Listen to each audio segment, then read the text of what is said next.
Hello guys, ഇന്ന് ഞങ്ങളുടെ കല്യാണം കഴിഞ്ഞിട്ടുള്ള ആദ്യത്തെ ട്രിപ്പാണ്. എന്ന് വെച്ചാൽ ഹണിമൂൺ ഞങ്ങൾ പോകുന്നത് എല്ലാവരുടെയും ബക്കറ്റ് ലിസ്റ്റിലെ ഏറ്റവും പ്രിയപ്പെട്ട സ്ഥലമായിട്ടുള്ള കാശ്മീരിലോട്ടാണ്. അതിനു വേണ്ടിയിട്ട് ഞങ്ങൾ തിരൂരിൽ നിന്ന് നേരെ A1 ട്രാവൽസ് ബുക്ക് ചെയ്തു. ഫാമിലി വന്ന് ബായൊക്കെ പറഞ്ഞ് ഞങ്ങൾ നേരെ ബാംഗ്ലൂരിലോട്ടാണ് പോകുന്നത്. അവിടെ നിന്നാണ് ഫ്ലൈറ്റ്.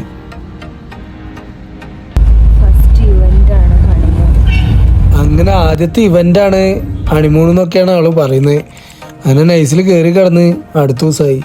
ഞങ്ങൾ ബാംഗ്ലൂരൊക്കെ ഒന്ന് ചുറ്റിക്കറങ്ങിയിട്ടാണ് ശ്രീനഗറിലോട്ട് വിട്ടത്. അങ്ങനെ ബാംഗ്ലൂർ എയർപോർട്ടിലോട്ട് പോയിക്കൊണ്ടിരിക്കുക. എന്ത് അടിപൊളി എയർപോർട്ട് എന്ന് പറയുമോ, എൻ്റെ മോനെ കിടിലൻ സാധനം. കണ്ടു കഴിഞ്ഞാൽ ഒന്നുമില്ല, എയർപോർട്ട് അടിപൊളി. അങ്ങനെ ഞങ്ങൾ ബോർഡിംഗ് പാസ് എടുക്കാനൊക്കെ ഉള്ള പരിപാടിയൊക്കെ ആയിരുന്നു. ഇതിൻ്റെ ഉള്ളിലാണെന്നുണ്ടെങ്കിൽ കുറേ പ്ലാൻസൊക്കെ ഇങ്ങനെ തൂക്കിയിട്ടിരിക്കുന്നു.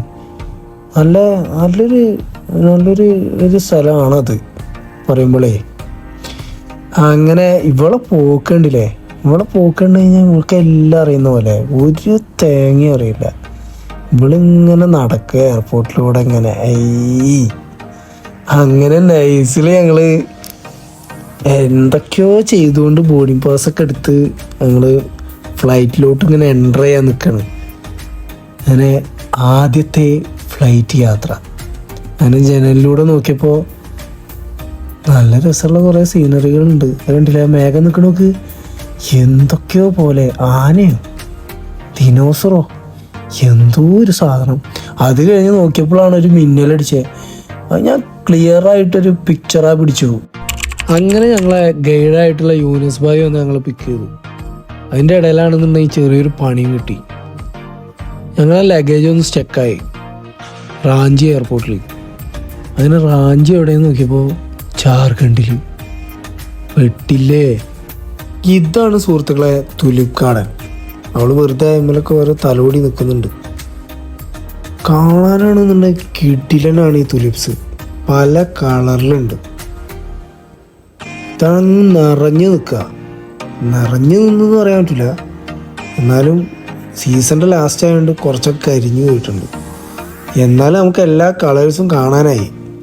എന്നിട്ട് ഞങ്ങളെ പ്രണയ വീര സാഹസിക കഥകളൊക്കെ പറഞ്ഞിങ്ങനെ തുലിപ് ഗാർഡനിലൂടെ ഇങ്ങനെ നടന്നുകൊണ്ടിരിക്കുകയാണ്. അങ്ങനെ തുലിപ്സൊക്കെ ഒന്ന് കണ്ടു. എന്ത് രസമാണ് കാണാനും.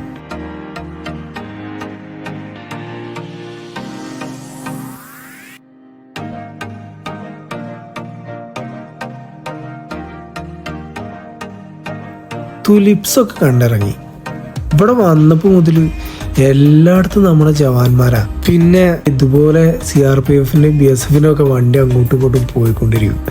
ഇനി നമുക്ക് അവരുടെ ട്രഡീഷണൽ ഫുഡായിട്ടുള്ള വസുവാൻ താലി കഴിക്കാം.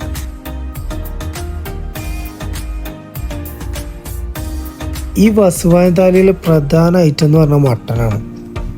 ചിക്കനും ഉണ്ട്, എന്നാൽ കൂടുതൽ മട്ടനാണ്. മട്ടൻ്റെ ഐറ്റംസ് ആണുള്ളത്.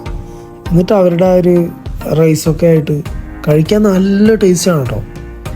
കിടിലൻ ടേസ്റ്റ്.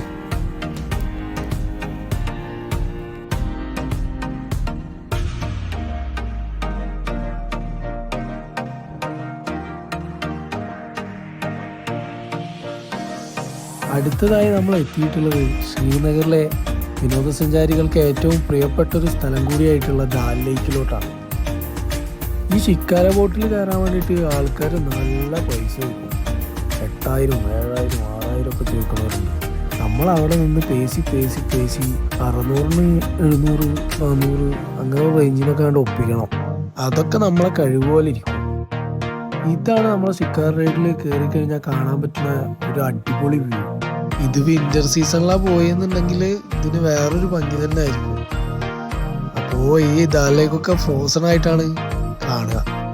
ആ ടൈമിൽ ഇവിടുത്തെ ആൾക്കാർ ഇതിൻ്റെ മേലെ ക്രിക്കറ്റ് അടക്കം കളിക്കുന്നുണ്ടെന്നാണ് പറയുന്നത്.